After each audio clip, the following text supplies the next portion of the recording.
1996 کی اواخر میں افغانستان کے پہاڑی سلسلے میں تورا بورا کے مقام پر ایسے دو افراد کی ملاقات ہوتی ہے جس نے 21ویں صدی کے آغاز پر دنیا کے منظرنامے کو یکسر بدل کے رکھ دیا۔ یہ ملاقات امریکہ سے اعلیٰ تعلیم یافتہ افغان جہاد کا حصہ بننے والے خالد شیخ محمد اور القاعدہ کے سربراہ اسامہ بن لادن کے درمیان ہونی تھی۔ اس ملاقات میں خالد شیخ محمد نے امریکی طیاروں کو ہائی جیک کر کے انہیں امریکہ کی بلند و بالا عمارتوں سے ٹکرانے کا منصوبہ اسامہ بن لادن کے سامنے رکھا۔ 1996 میں اسامہ بن لادن کے سامنے یہ منصوبہ پیش کرنے والے خالد شیخ محمد صرف 9 برس تک ایک امریکی یونیورسٹی میں میکینیکل انجینئرنگ کی تعلیم حاصل کر رہے تھے۔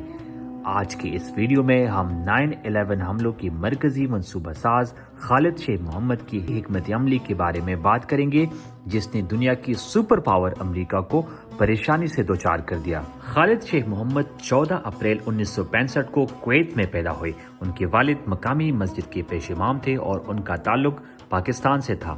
سن 1983 میں سیکنڈری اسکول کا امتحان پاس کرنے کے بعد وہ تعلیم حاصل کرنے کے لیے امریکہ چلے گئے۔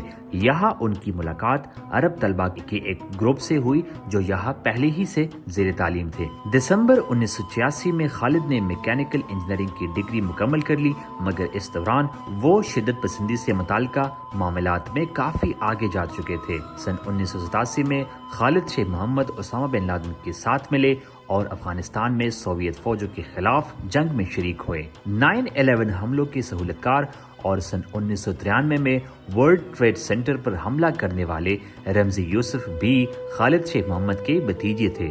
رمزی یوسف نے 1993 میں ورلڈ ٹریڈ سینٹر کو تباہ کرنے کی ناکام کوشش کی تھی۔ اگرچہ رمزی کا مشن ناکام ہوا، لیکن اس کا شدت پسندوں کی اس وقت کی ابھرتی ہوئی نسل پر گہرا اثر پڑا تھا۔ امریکی مصنف ٹام میکمیلن اپنی کتاب flight 93 The Story of the Aftermath and Legacy of American Courage on 9/11 میں کہتے ہیں کہ ورلڈ ٹریڈ سینٹر پر 1993 کے حملے نے انتہا پسندوں کو یہ سمجھنے میں مدد دی تھی کہ امریکی سرزمین پر حملہ کوئی غیر معمولی بات نہیں تھی۔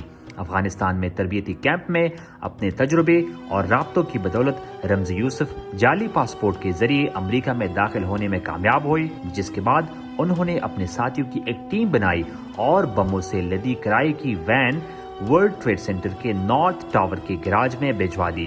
اس دھماکے میں 6 افراد ہلاک اور کئی 100 زخمی ہوئے تھے۔ عمارت کو اتنا نقصان نہیں پہنچا تھا جتنا یوسف نے سوچا تھا، لیکن وہ امریکہ کے سب سے بڑے شہر کی سڑکوں پر دہشت پھیلانے میں کامیاب رہے۔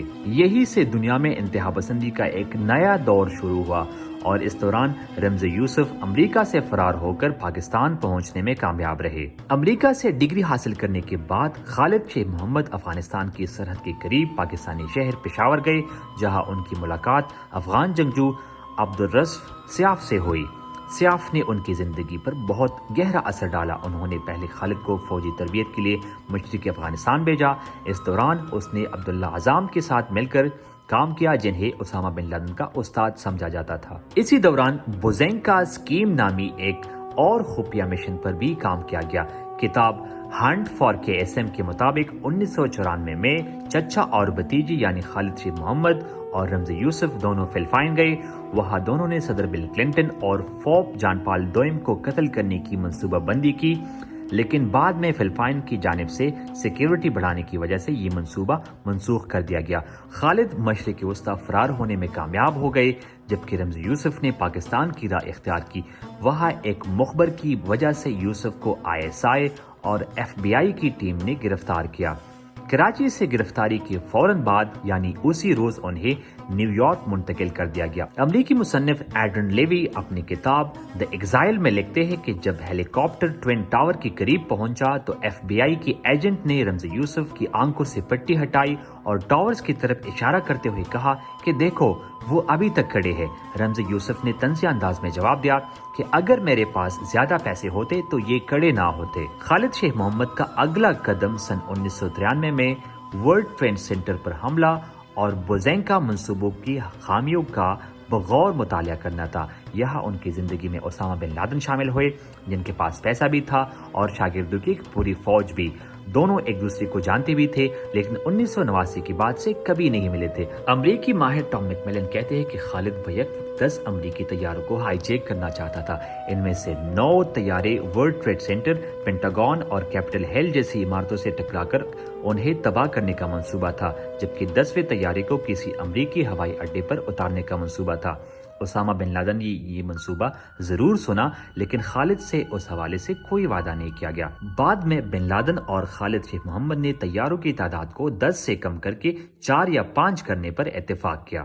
اس منصوبہ بندی کے دوران بن لادن نے بار بار خالد سے کہا کہ وہ جلد از جلد حملہ کرے، لیکن انہوں نے کوئی جلد بازی نہیں دکھائی اور 2001 کے موسم گرما کا انتظار کیا۔ منصوبے کی تکمیل کے دوران خالد کراچی میں رہے اور خود کو القاعدہ کی قیادت سے بالکل الگ تھلگ رکھا۔ اس دوران انہوں نے متعدد ای میل اکاؤنٹس کا استعمال کیا۔ کتاب دی ہنٹ فار KSM میں یہ بھی بتایا گیا ہے کہ خالد شیخ محمد نے کراچی میں ایک انٹرنیٹ کیفے میں طیارے کے ٹاور سے ٹکرانے کا منظر دیکھا۔ ایک اور کتاب ماسٹر مائنڈز آف ٹیرر میں کہا گیا ہے کہ خالد کی صلاحیتوں کی بدولت 9/11 سے کچھ عرصہ قبل بن لادن اکثر کہتے تھے کہ وہ کچھ بڑا کرنے جا رہے ہیں، لیکن خالد شیخ محمد نے اپنے ارد گرد کے لوگوں کو اپنے منصوبوں کے بارے میں ذرا سی بھی خبر نہیں ہونے دی۔ اس کے بجائے انہوں نے اپنا بہت سا وقت اور توانائی اپنے کام میں وقف کر دی اور اس دوران بن لادن کو بھی خاموش رہنے کی